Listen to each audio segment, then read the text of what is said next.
What's up, people? This is Kovic, your host for Tokozani School of Wisdom. Welcome to another episode. Thank you for being with us so far on this journey. We really appreciate you, and we love you. We see your comments. We see you subscribing to our YouTube channel. We see you following our page, and we really appreciate you for that. Now, welcome to another episode. I'm super excited for this one because I'm talking to a genius. You are going to hear things that you probably never heard in your life before. We're gonna have an open conversation. So open your mind and listen, comment. If some of the things, like I said, you're going to hear from this episode, it's gonna be your first time hearing about such things, and I ask you to be open-minded. So let's get into it. Welcome, sir. Thank you so much, man. Welcome. Thank you for the opportunity. Yeah. So today I'm having a conversation with one of my closest friends, and also your future president. Your future president. Right. A Pan-African. A leader. He became a leader when he was really young, and he's gonna tell us all about it. His name is Oscar Sitali. I'm pretty sure he's got an African name. But he's gonna tell us himself, Yeah. Well, thank you so much for the opportunity, man. This is a great move. I'm excited about what you're doing. Thank you. My name is Sitali Oscar. Mhm. The other name that was for a very long time hidden from me, but was given to me by my grandpa, is Mbumbi. Mbumbi. Yeah. What does that mean? Mbumbi means the hot season, something okay. that like. Okay. Yeah. So it's a Selozi name. I hear Yeah. you. So it's a name that I would really want to to have as I don't know, maybe as a brand someday. We never I know. hear you. never It sounds interesting. It sounds interesting. So Right. we're on the school of wisdom. Right. So my first question is going to be, what's the definition of wisdom? What's the definition of wisdom? Well, I never saw it coming. But well, I think it's I would say knowledge as a thing has got everything to do with application. It's not just about knowing things and be using intelligent ways and all, but I think it's about using it to sustain yourself and others around you. So it's about information that's been passed down from generations and generations. And I think there's wisdom in knowing where you come from. Wisdom in business philosophers and all that stuff. It's about application after you acquire the information. Yes. When I was telling, thank you for that, by the way. Yeah. When I was telling my friends that I was going to talk to you, and as some of our mutual friends, right, and other friends of mine that don't know, I was telling them to say I'm going to talk to a Pan-African. And I was just giving them a hint of our next episode, and I was like, I was going to talk to a Pan-African. Yeah. And one of them told me to ask you this. She told me to ask you, what does it mean to be a Pan-African? Right. Because maybe some people don't know. Right. So Pan-Africanism is an ideology, but for someone like me, I look at it as something that's more than an ideology, because it has brought physical evidence. The struggle historically, we were in bondage, and we needed to fight for emancipation. You know what I'm saying? Black people, revolution from Haiti and so many places around the world. But Pan-Africanism started in the United States, actually, by Henry Sylvester William, W.E. Du Bois, and then later on to people like Kwame Nkrumah, Julius Nyerere, Kenneth Kaunda, and other nationalists. So it's I would say a phrase that's used to describe the independence struggle, the efforts and everything that was done so as to liberate black people, especially on the African continent. Yeah. So that's basically it. It's a freedom ideology. Yes, I hear you, man. I hear you. And when you decided to become, I don't know if you were born into it, but when you decided when you decided to become a Pan African, Yes. was it a thing where you when did it shift for you? When did you decide to say, oh, this is what Africa is. This is what I'm gonna do. Oh, we were colonized and all of that stuff. When was that moment for you when it clicked and you decided to say that this is what you want to do and this is what you were going to, take interest in and educate yourself about being a Pan African? When was that moment for you? Well, that was 2023. I happened to have someone I called a playing father from high school who is a reader of many books. He's into journalism. And then he prescribed a book for me, which is The Capitalist Nigger.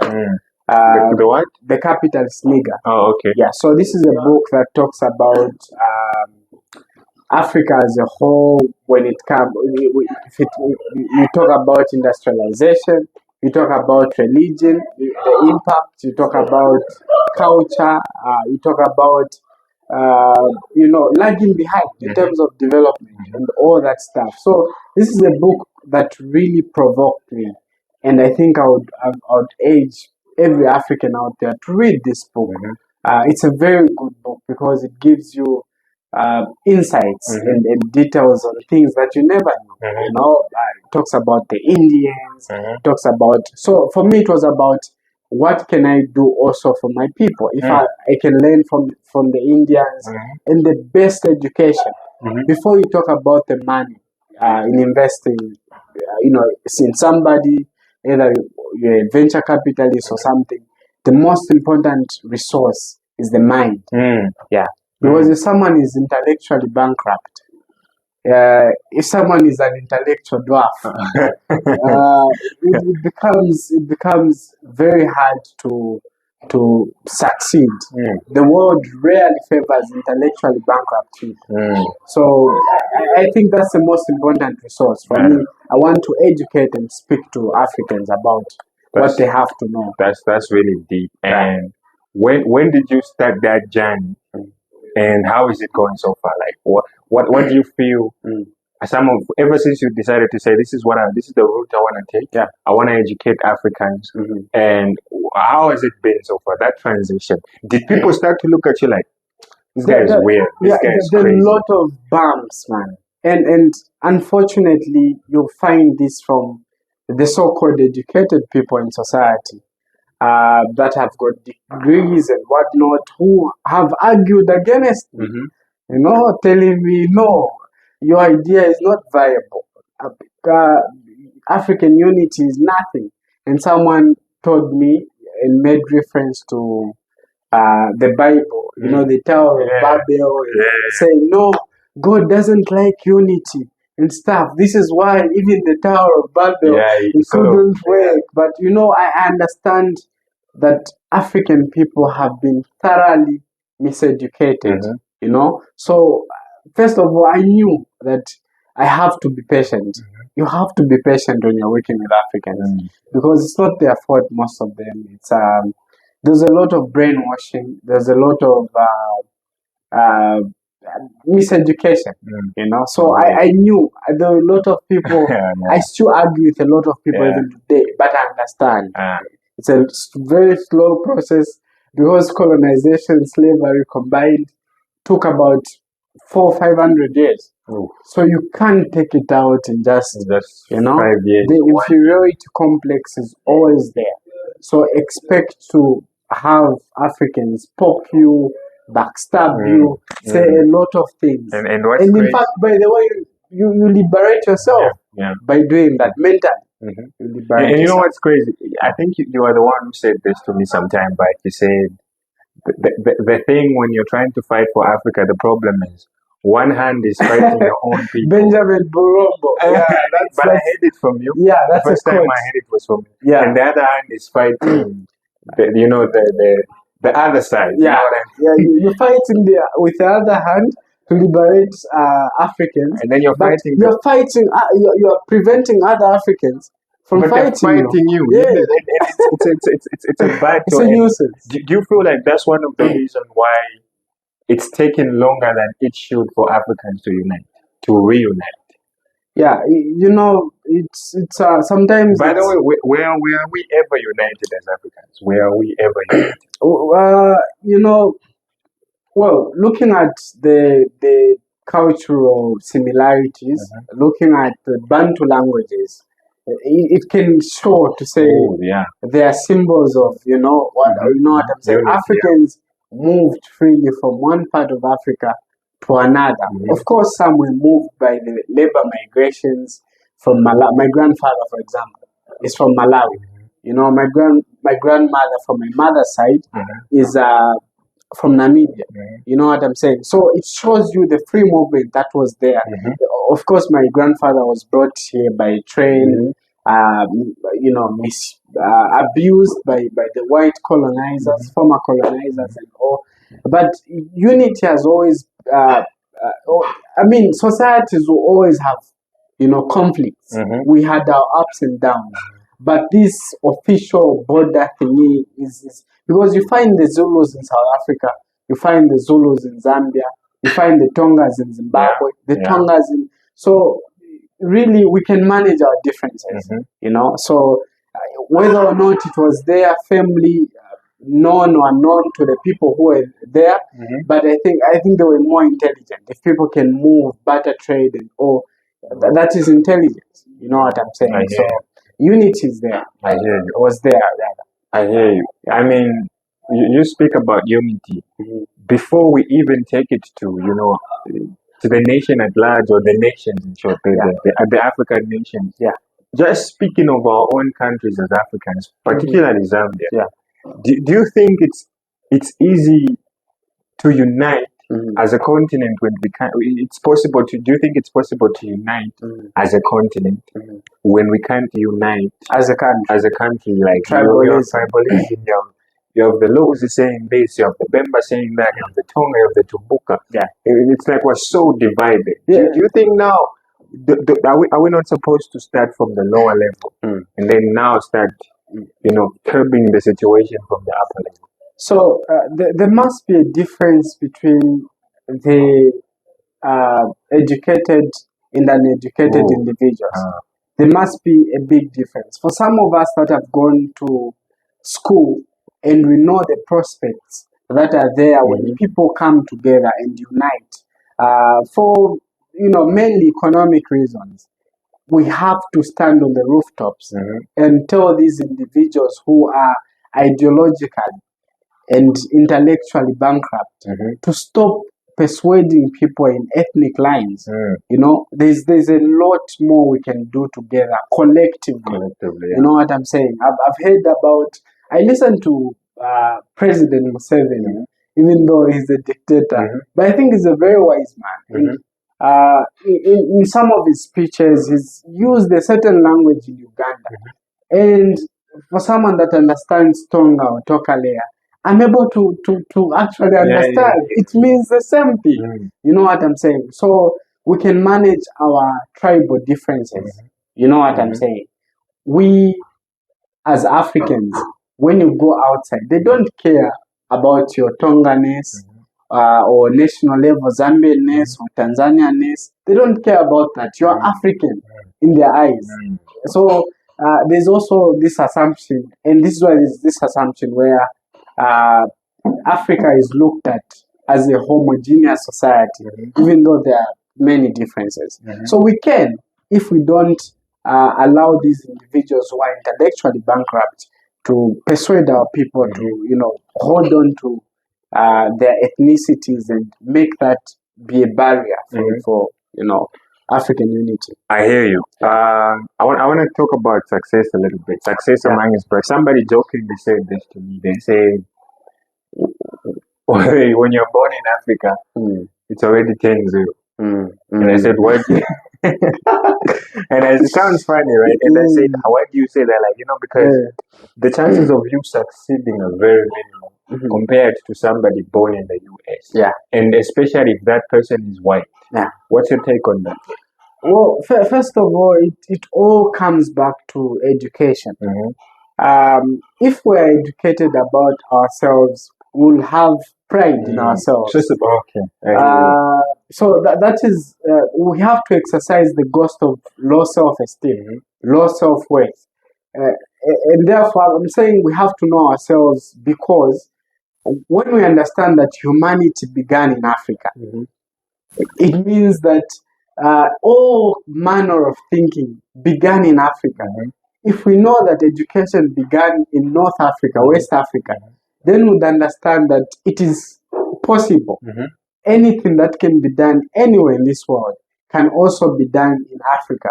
But because we don't know that even architecture, the pyramids of Egypt, the Great Wall of Zimbabwe,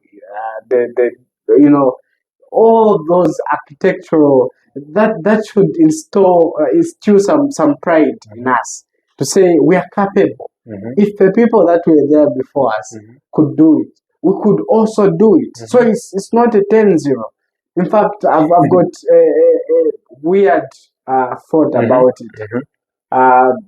I don't think there's scarcity in Africa. Okay. Yeah. We study economics together. I don't think there's scarcity in Africa. The only scarce resource that's there is the mental faculties of Africans. Are we exercising them enough? Are we? It's pretty. I think it's pretty difficult, especially when you're an African. When you've been taught almost your whole life, you have to labor, you have to work hard. So it kind of makes it difficult for you to believe that you just have to be aware up here. You just need knowledge. You just need wisdom. And to be honest, that's the whole purpose of this program. That's the whole purpose of this school of wisdom. To make people aware. To make people understand. To say, you know what? This is who you are. This is what you need to do. Get yourself educated about this. But another thing I want to ask you is, do you feel like in a way we're still fighting for independence? I mean, it kind of feels like, in a way. I mean, we're supposed to be we're the richest continent. But why do we have the most poor countries in Africa? Why are we still struggling with the economy? Well, I'm sorry to say this, but I actually stammer these days to sing the national anthem. I find it very hard to sing the national anthem, because there's zero or little that we sing about that we do. You know what I'm saying? Blessed with, fashioned with, guys. Really? So it's how can I put it?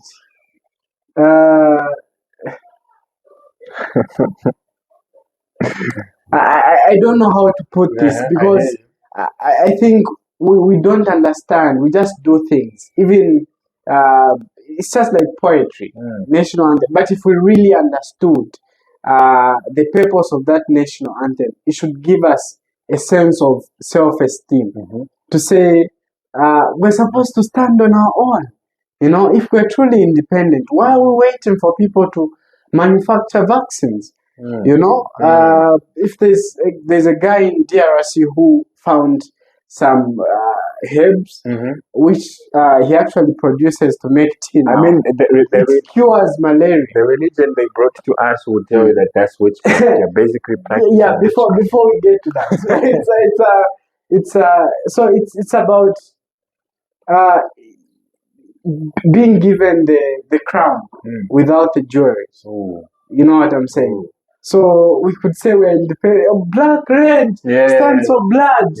Blood which was shed where? Where was the blood shed? We were fighting. Fighting for what? Because he who pays the piper calls the tune. You can't, if I'm paying for your school fees, I want you to pass. You can't make your own agenda to say, no, I'll repeat 6 courses.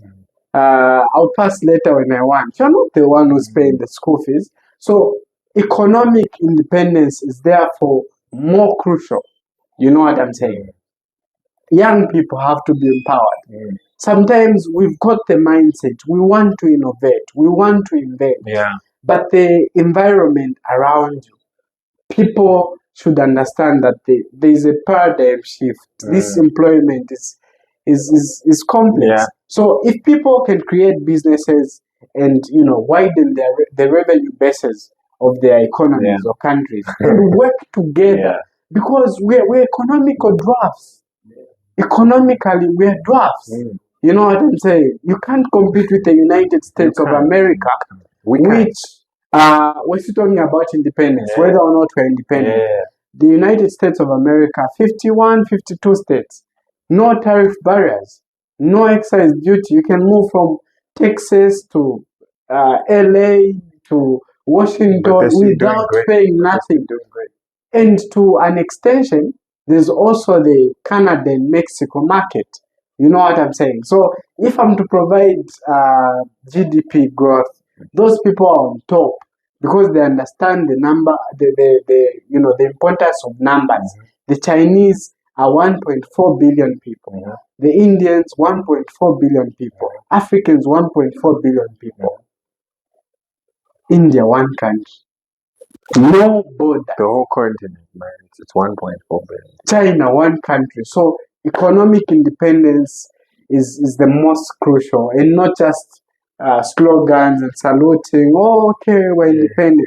That's nonsense. But where do you think is the problem? Is it the leadership? Is it we, the citizens, or is it the leadership? Are they doing a great job, or maybe we're not supporting them enough? Where do you think the problem is? It goes both ways. Okay. Because a leader that's elected sometimes, and I'm saying this deliberately, sometimes it is a true reflection of the citizens, the expectations that the citizens have about, because we might say the leaders are not good, but the quality of electorates too, the people that vote. I bribe you today with a 1,000 kwacha. You're going to submit your NRC, your voter's card, and suffer for the next 7 years. It's like we. You know what I'm saying? So it's not the leadership at all. On the part of the citizen, we look at it in a short-term type of situation. Like you're saying, you give me 1,000 today. That's short-term. That can only last for a day or two. That 1,000 is going to last for a day or two. And then you start crying. 5 years later, I'm crying about the prices of milk. I'm crying about the prices of fuel going up and stuff like that.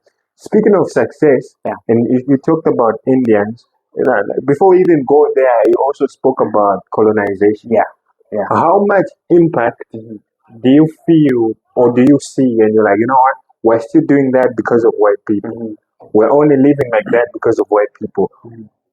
How much of the impact do you feel still exists amongst us as Africans? How much of that impact is still left amongst Africans from the colonization, from the time we were colonized? How much of that impact do you feel is still being felt, or is still being, it still exists amongst Africans?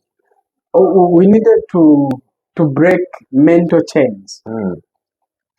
And not the chains on the hands, the arms or the legs. Mentally, we're still colonized. I'll give you an example of religion. You can only accept Christ as your Lord and personal Savior if you understand that you are a sinner, and that you need Him for salvation. So we are still colonized. The impact is huge. And I'm saying this because, and because coming from Livingstone, I was like, oh, okay, it's just people from Livingstone that give so much credit to white people. But I came to Lusaka. Even the little terms that we use, such as Nivaba Zungu, so us, we can't do anything that's nice, that's iconic, Nivaba Zungu. So that's how mentally colonized we still are. And for as long as the mind is not free, the legs and the hands can maneuver around. But it's all about the mind. there's nothing we can do. It's all about There's the mind. really nothing we can do. So we need to liberate ourselves because the impact is huge. I can't be called Oscar when I'm not American. I'm an African child. I'm Lozi. You know, there's no Sitali or Njekwa or Nyambe in America. Yeah. You won't Unless find- someone who's from Africa decides to- and they yeah, went in the diaspora. You know what I'm saying? And most of them So- usually change their name. Most of them actually change. Do you know why? No. No, we as Africans have to get our act together because no one wants to identify with a losing team. No one wants to identify with a losing team. That's a good one. No one.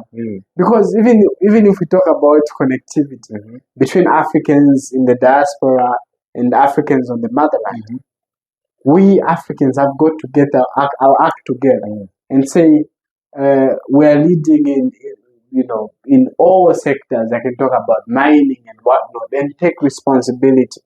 Then we can make Africans buy into the idea of being Africa again. Because as you are saying, some of them change their name. Yeah, they do. Low self-esteem. That's so true, man. Yeah. And now about success. My other question is on success. How do you? You spoke about Indians. Even off camera, we've had this conversation where you spoke about how the Indians managed to create generational wealth because they empower each other, they empower the people within their circles. Yes. And I would like you to just talk more about how, as Africans, as Black people, we can create generational wealth, starting with our families, starting with our communities and the nation at large. How do you think we can create that generational wealth? Because it's the Bible that tells us that a good man Leaves an an inheritance. for his children's children, not just for children, but for your great grandchildren. Exactly. They're supposed to come and you're like, yo, it was Oscar that bought your great grandfather. Oscar bought this farm, Yes, Chief. and we bought other farms, and Right. just like that, the wealth continues in the family. Right. I want you to tell us why you feel we're failing to do that, and how can we do it better? It's I think the most important thing for me is self-reflection. And I'm saying self-reflection because there's this concept of Ubuntu. Ubuntu, I am because we are, and we are because I am. And it's crucial for us to understand that economically, even at family level, we need to integrate. Because if we don't integrate, we'll never know what prosperity is. They say, and I'm not really sure about this, but I think you don't need to be a rocket scientist to know it. In the Asian community, a dollar circulates up to 28 days before it leaves the Asian community. In the Jewish community, it circulates about in the Indian community about 27 days. In the Jewish community, about 19 days. But in the Black community, guess what? Only 6 hours. 6 hours. For others, it's days. So there's this concept called the spiderweb economic doctrine. And I got this from Chika, the one that wrote The Capitalist Nigger. So Chika was talking about the spiderweb economic doctrine where spiders create webs. And in those webs, if a cockroach or a fly drops in there, it will not survive. The Indians who come from India, when they come to Zambia, they have India, Zambia. Do we have a Zambian bank So, in India? An Indian, a Chinese, there's a Bank of China. Once they get resources from us, they put in their own banks. You know what I'm saying? So there's need to realize that we are stronger together, collectively, than we are individually. So success can only be. You see, other ethnic groups, they leave wills, but we leave bills. So I don't know. I think you'll understand This more. is interesting. You'll understand I more. mean, I wish we could talk for hours, Yeah. but we don't have all day. Right. Right. But I want to ask you two more questions before I let you go. Right. The first one is, if there's three things, Yeah. three things, just name them. If you could make a list, right? There could be many things, Yeah. but just three things that you feel like are vital for every African to know. What would those things be? First and foremost, know where you come from. It's very important. Secondly, you have to know. You have to know yourself. Have pride in yourself, esteem in yourself.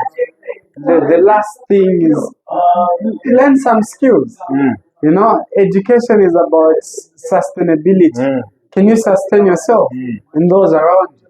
So learn a skill. With this education system that Yes. we have that just focuses on theory.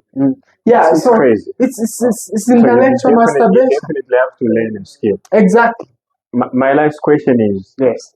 if you had a superpower, if you could choose between, this is just random. Yeah. I'm not trying to test your IQ or whatever. I know you're a very intelligent man. Right. But if you had a superpower and you could go between your two options, right? If you could choose between going back in time and pausing time, like just live in the moment. Time is not moving. Yeah. You pause it, you're just living in the moment. Or going back in time. What would you choose and why? You said going back in time Or pausing time. Pausing and time? just living in the moment. Or just living in the moment. Just living. You pause time, like what we're doing right now. There's no tomorrow. Yeah. Time is not moving. We're Yeah. just here. Yeah. Yeah. What will I do? What will I do? What will you do? So and why? I'll prevent slavery. You would go back in time. Yeah, go back in time and prevent colonization. I hear you. It's caused this serious damage. I'll just pause everything and rearrange. It's a serious damage. You can't choose both. So I say you can choose. You can either choose pausing time. You would just like the way we're sitting right now having this conversation.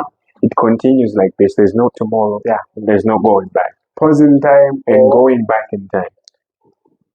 going back in time. Going back in time. Definitely going back. Thank you for doing this, man. Yeah. Hopefully we can do a part 2, man. Appreciate it. There's so much to learn from you. Exactly. Thanks for doing this. Thank you so much. Really appreciate you. Yeah. Don't forget to subscribe and don't forget to share and like the page. It's been, the School of Wisdom, for Thokozani School of Wisdom. Thank you for watching. See you next time.